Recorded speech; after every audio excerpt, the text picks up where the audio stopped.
We have a complete out of control things happening in the stock market, in the financial markets right now. Unbelievable moves.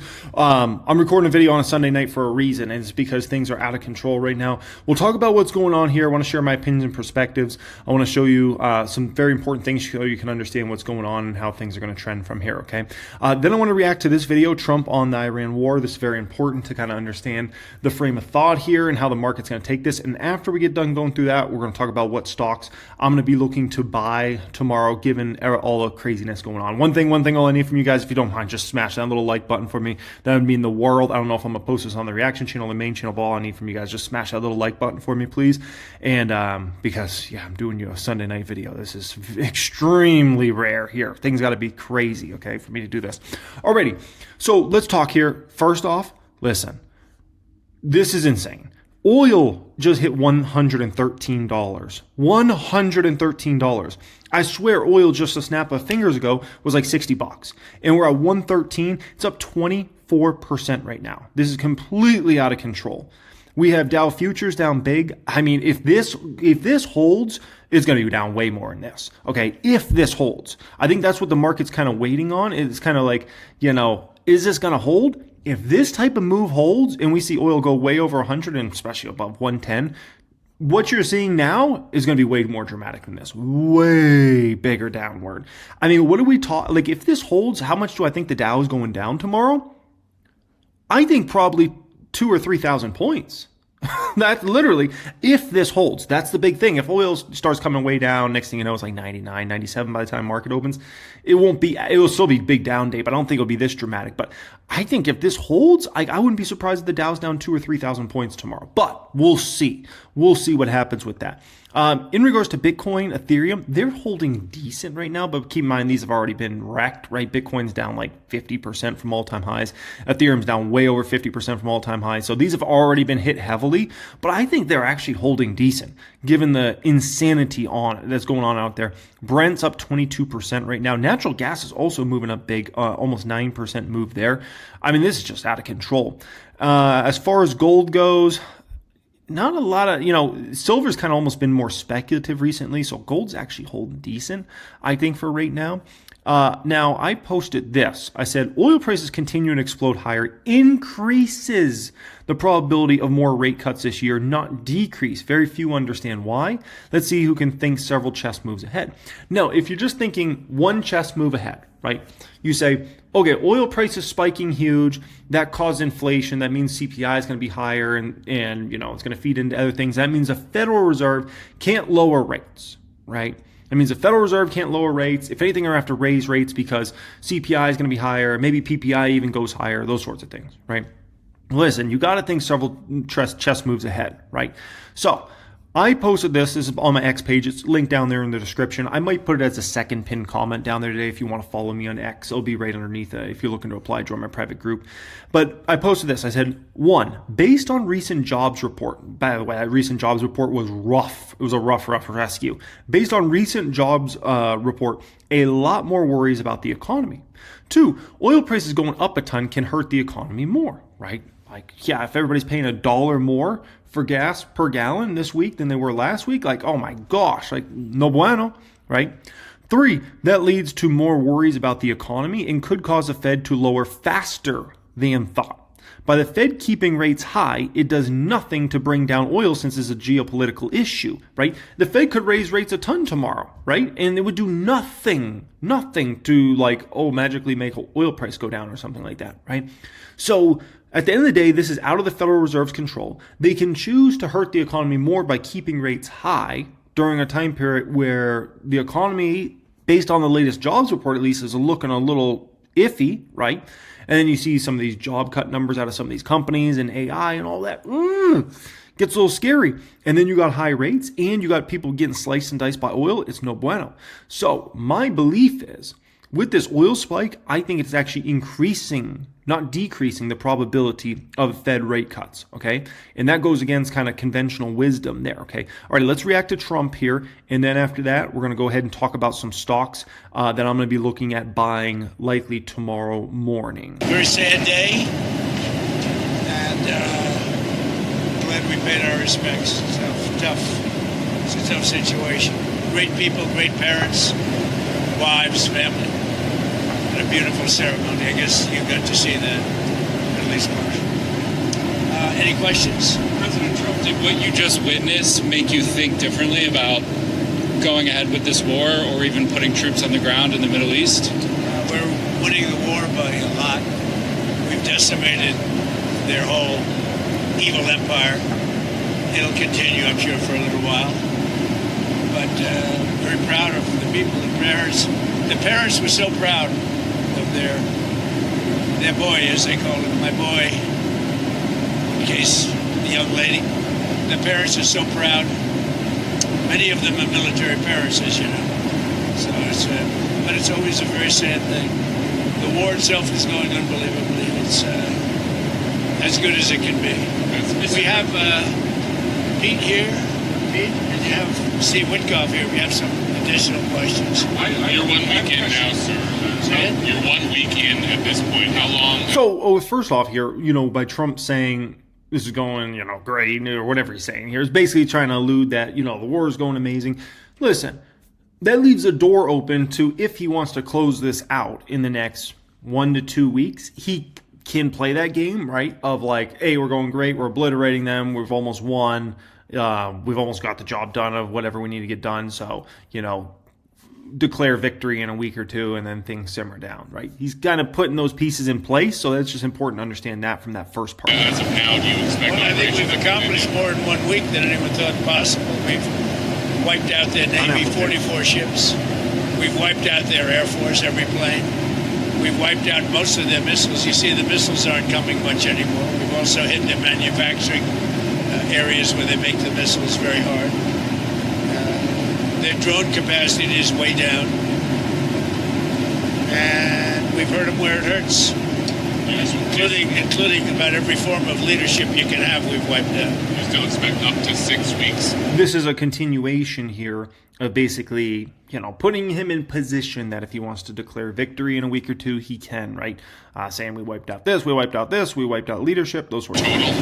I don't know. I never reject that, whatever it takes. But the military is almost non-existent, if you look. We could hit the military itself very hard, but maybe we will, maybe we won't. We haven't made that determination. Anything on gas prices? Gas prices right now? Are you worried about gas prices right now? No. This is a short excursion into something that should have been done for 47 years. 47 years it's taken to do this, and no president had the guts to do it. Okay, so this probably scares the market there because Trump basically just blowing off like oil prices and gas prices and whatnot, right? And so that kind of like, that definitely worries the market of like, oh, wow, he doesn't actually care about this. But keep in mind what he says and, what maybe he actually feels. It might be different things, based upon what you're going to say in a press conference versus, what you might actually be feeling or thinking. Coming back to Dover for more of these such dignified transfers. Sure, I hate to do it, but it's a part of war, isn't it? Who are you with? The Washington Post. When you say it's a part of war? The deaths are part of war, yeah. It's part of war. It's a sad part of war. It's the bad part of war. Mr. President, did the United States bomb a girls' elementary school in southern Iran on the first day of the war and kill 175 people? In my opinion, based on what I've seen, that was done by Iran. Is that true, Mr. Hickson? It was Iran who did that? We're certainly investigating. Still investigating. But the only side that targets civilians is Iran. We think it was done by Iran. Can you give us an Because idea? they're very inaccurate, as you know, with their munitions. They have no accuracy whatsoever. It was done by Iran.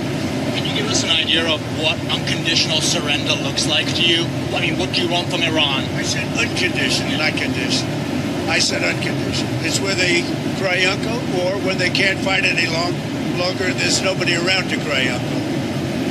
That could happen too, because we've wiped out their leadership numerous times already. So it's if they surrender, or if there is nobody around to surrender, but they're rendered useless in terms of military. Ooh, that's big right there. if there's no one around left to surrender. So that once again leaves the door open to declare victory in the next week or two if he chooses to. He might not choose that. But listen, he's leaving all the doors open here to basically declare victory in the next week or two if he chooses. We've wiped out everything, almost everything, right?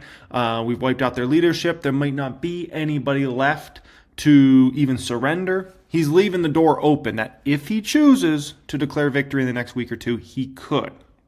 We'll see. Now, obviously, Trump doesn't want this to drag on for many reasons, but keep in mind, midterms come later this year.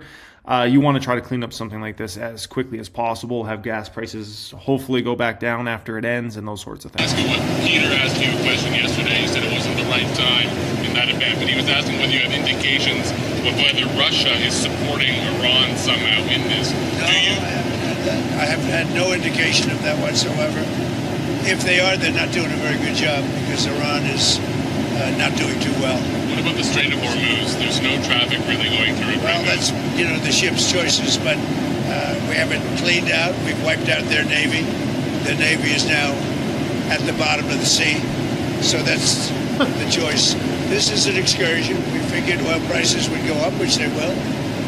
They'll also come down. They'll come down very fast, and we will have gotten rid of a major cancer on the face of the earth. We will have taken out a cancer.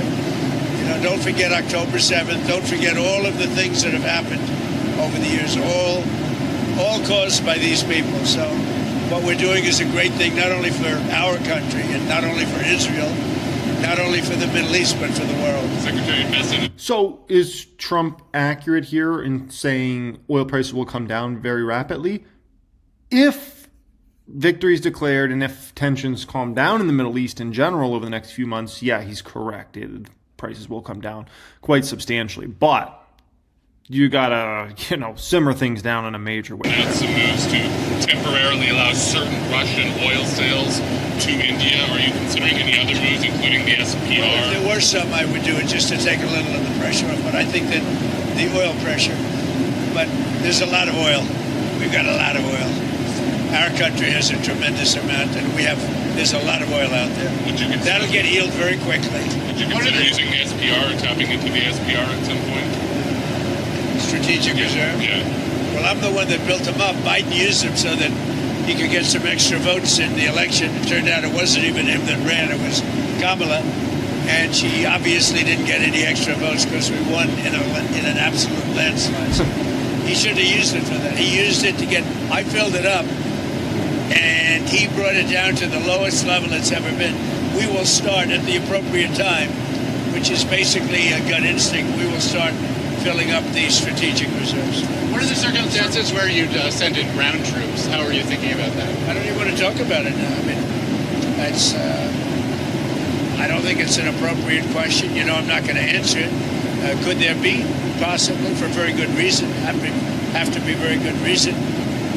And I would say that, ladies and gentlemen, that's going to make people a little bit fearful. Talking about sending in ground troops, he says, I can't really mention it, but it's very possible. Listen, that sounds like a dragged-on situation, which means tensions in the Middle East high for a while, which means oil prices high for a while. That it's going to scare the market for sure. Thinking about that. I don't even want to talk about it now. I mean, that's. I don't think it's an appropriate question. I'm not going to answer it. Could there be? Possibly, for very good reason. Have to be very good reason.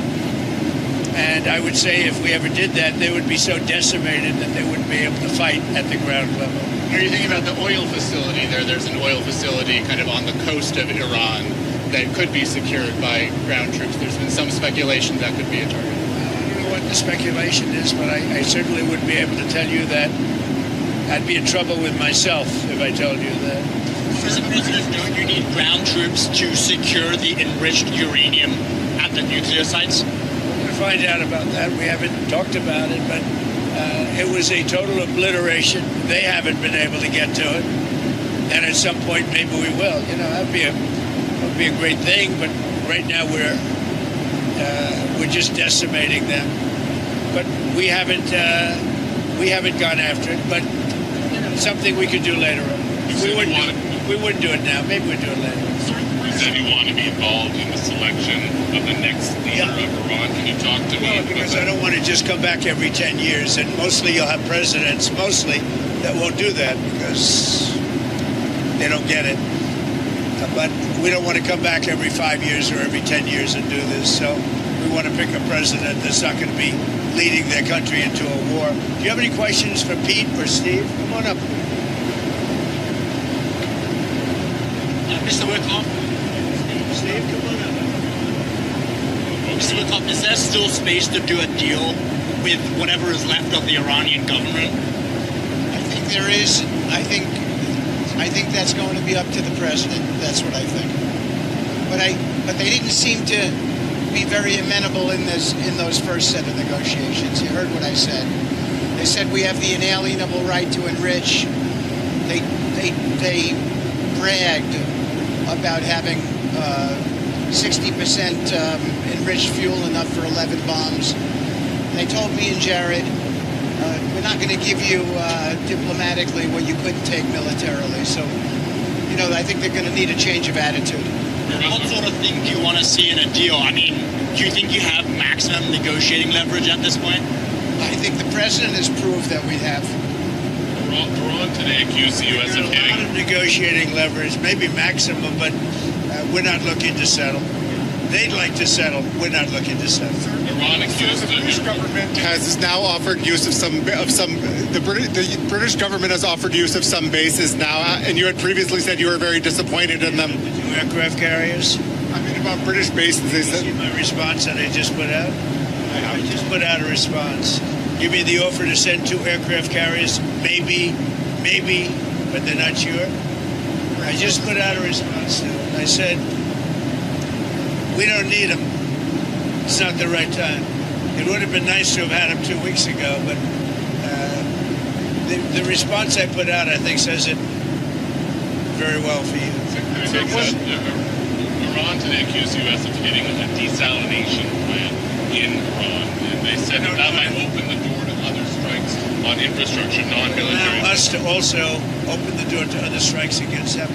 Can you respond to that allegation? Did the U.S. hit the desalination? They are among the most evil people ever on earth. They cut babies' heads off. They chop women in half. What they did, take a look at October 7th. Take a look at what they've done over the last 47 years.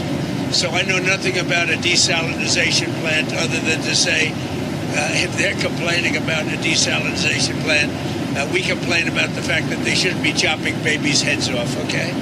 Mr. Wickoff, have you communicated to the Russians not to send targeting information and other assistance to the Iranians? Strongly said that. And do you believe that they are? I hope they're not. Do you see any evidence? We don't know, but it's not doing very well. If they are, it's not helping much. If you take a look at what's happened to Iran in the last week, if they're getting information, it's not helping them much. What would it mean to you if they were? I mean, even if it's not helping the Iranians particularly much, it's still involving themselves in a conflict that they're not directly. They'd say we do it against them, wouldn't they? Huh? Wouldn't they say that? We do it against them?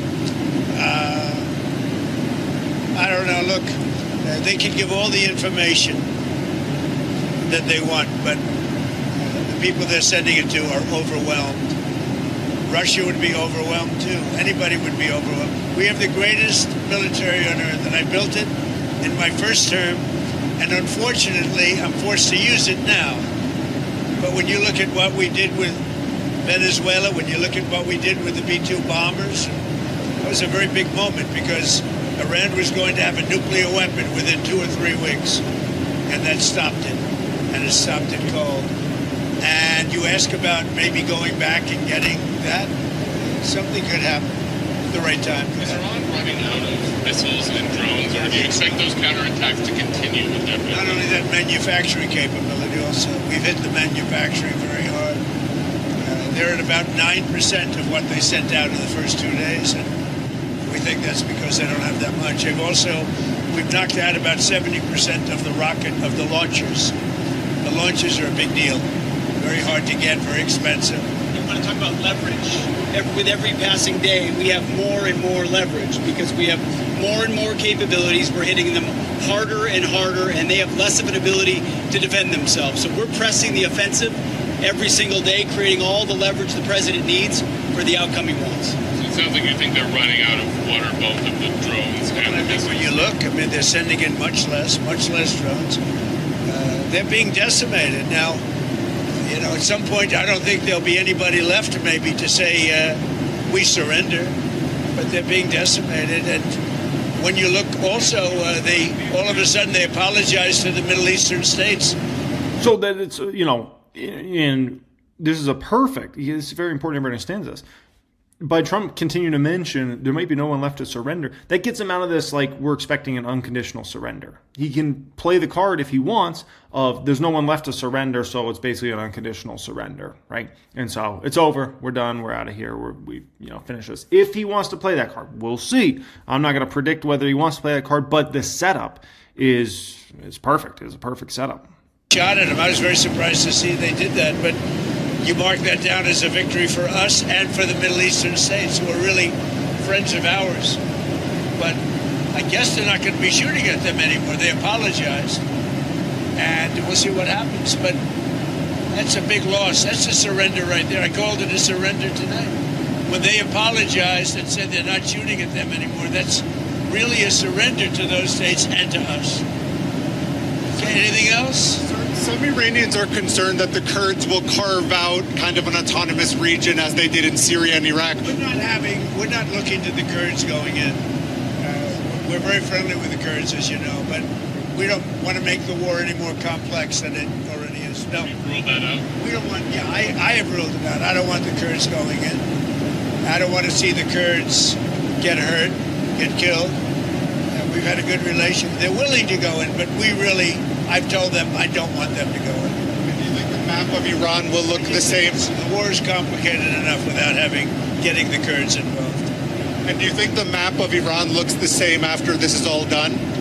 That I can't tell you. Probably not. Do you know if any shipping companies have taken the U.S. up on its offer of insurance to go through the Strait of Hormuz? No, we have it set up. We have a great insurance and reinsurance system, but I don't. Sorry, when you talk about... When this ends, we're going to have a much safer world, you know that. So, this is a minor excursion. But when this ends, we're going to have a much safer world. And we will have gotten rid of a lot of sick and demented people, the leadership. So we got rid of the one leadership, then we got rid of the second level of leadership. Now they're on their third or fourth level of leadership. And they have leaders right now that nobody even knows who they are. Thank you very much, everybody. Thank you. Alrighty, let's run through here some of the stocks I'll be looking at buying tomorrow morning, assuming this market's down huge.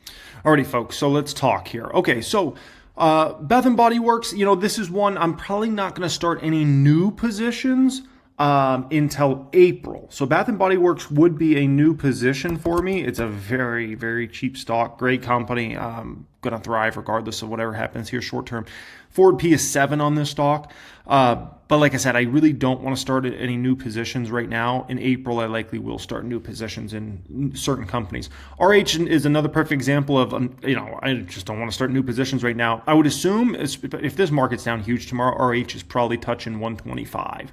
If the market really gets hammered tomorrow, I'm talking obliterated. If this market gets obliterated tomorrow, RH is probably touching 125.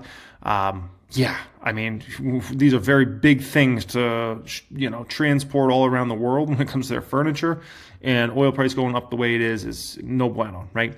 Fubo, Fubo, it's an interesting stock certainly here, but probably not the top of my list as far as looking to buy that one tomorrow.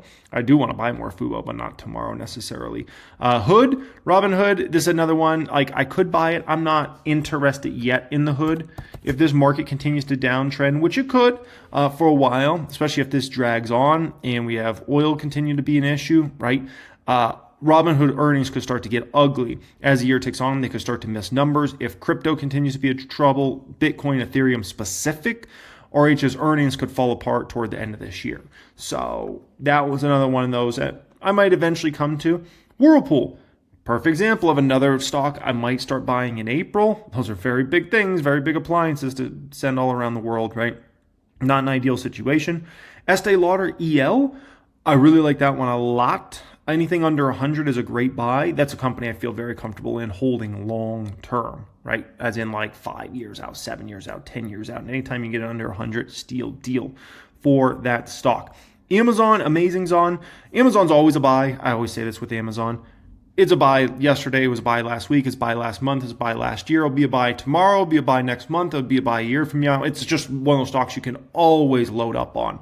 It's just a phenomenal company, obviously, for the long term. It's always been a buy since it went public in the 90s, and it's still a buy to this day. Same exact thing with Meta.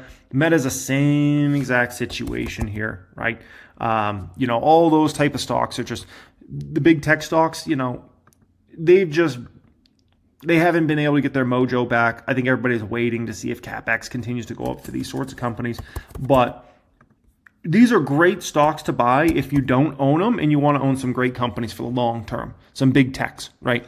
Meta, Amazon, easy buys. Where are the stock prices a month from now? Who knows? Meta could be 550 for all we know if the market got hammered, right? Amazon could be 182 if the market got hammered. But at the end of the day, think about these companies 3 years from now, 5 years from now, 7 years from now, 10 years from now, dramatically higher than where they are at right now. It's going to make today's pricing look very, very cheap for these companies, right? Cheesecake Factory, always a buy. Always a buy. Obviously, with gas prices going up, there's worries that maybe people won't have as much money to eat out, those sorts of things. And it's all short-term stuff. This is all just short-term crap. Gas prices going up, and then all of a sudden, if Trump declares victory in a couple weeks or a month or whatever, then all of a sudden gas prices are going to go plummet, right? And then it's all, at the end of the day, just understand whatever happens short term, it's just what it is. That's how all these situations are. And I know everybody always thinks when they're going through that particular moment, oh, this is different this time. No, it's the same crap again and again and again and again. And people just don't learn the lesson of you're falling into the same traps they set time and time again, right? Oh gosh, you think this is new? Conflicts in the Middle East. So gosh, well, you want me to take it back a few thousand years? We can go back there. American Express, Amex stock. Oh gosh, do I love this stock right now. This is one that could get hammered tomorrow. If it does, I will gladly step in American Express and be buying the stock in the morning tomorrow. 17 forward P. If it gets hammered tomorrow, we're probably going 16 forward P on the stock for American Express. Come on, man. It's crazy. SoFi is a steal deal. Anything under 20 for SoFi is great buy. Celsius, this is one. Could it touch a 3 tomorrow? 39, 38. If the market really gets hammered, it's possible. It's a great buy at 42. It's even better buy if it goes to 39. Nike, great buy here at 57, right? Once again, these companies, I know, understand short-term gas prices, blah, blah, blah. Who cares, man? If you got a long-term vision, you're thinking about these companies over the next several years, you're getting unbelievable pricing on these companies, right? PayPal is a decent buy here. Cava, not a good buy right now. The company's earnings were ugly. I posted that in some of my private stock groups Discord chat, and some of the income statements didn't look good as far as that. Once again, if you're looking to apply, join my private group, that will be the main pinned comment down there, and then my X page will be the second pinned comment down there. HIMS, unfortunately, is going to be likely up huge tomorrow. I posted a short on my main channel just a couple days ago that one of my number one top stock I was looking at potentially buying starting in April was HIMS. And then they just had some very positive news come out in regards to HIMS. And so don't be surprised if HIMS is up massively tomorrow, even if the market's bad tomorrow. And it's a very frustrating ordeal, ELF, great buy. If you're talking about the consumers in a little tougher spot because gas prices go up, ELF benefits from that. People don't stop using cosmetics. And ELF is a direct beneficiary of that. And their type of stuff they send around is little stuff, mascara and, beauty products, all that stuff is really small. It's not like a RH that's sending, 200-pound couches around, right? And, 150-pound coffee tables. That is a big stuff they're sending around. That's gas price going up really hurts a company like RH. ELF is nothing. Honest, great buy. It's been a great buy. Phenomenal balance sheet and Honest. The income statement's been cleaned up. Software stocks, man, we'll see if those continue to show momentum. They've definitely showed some bottoming. But like I said, there's one last hurrah bottom comes in for these software stocks if the NASDAQ gets absolutely hammered, right? But these companies now, all of a sudden people are coming and running back to them because guess what? They don't have to worry about gas prices. It's not like they got to ship products around, right? So now all of a sudden people, all the value investors are starting to look at these sorts of stocks and they're like, man, these actually look pretty attractively priced here. Let's pull up Adobe. Let's pull up CRM, Salesforce. And let's pull up ServiceNow and take a peek at these stocks, right? It's so funny. Like, a few weeks ago, no one wanted a piece of these stocks. Now some people are coming and running back to these guys, right? Look at Adobe forward P11, Salesforce 17, ServiceNow 30. Keep in mind, ServiceNow is probably a company that should be able to grow revenues and earnings per share at about a 20% clip for years to go in the future. Years. So, oh my gosh, these stocks are steal deals. So yeah, will it be a buyer tomorrow morning? Likely. We'll see what happens with everything, but oh my gosh, oil just went up 30%. It's up to 118. I'm telling you, if this holds, mark my words, I think Dow's going down 2,000 to 3,000 points tomorrow. Keep in mind, oil stocks might benefit, so that might offset some of it, but it's going to be ugly. But keep this in mind, what I post on my X page. Once again, that is going to be the second pinned comment down there. Keep this in mind, okay? I'll keep you guys up to date. It's going to be a busy week with videos. I appreciate you. Much love as always, and have a great day.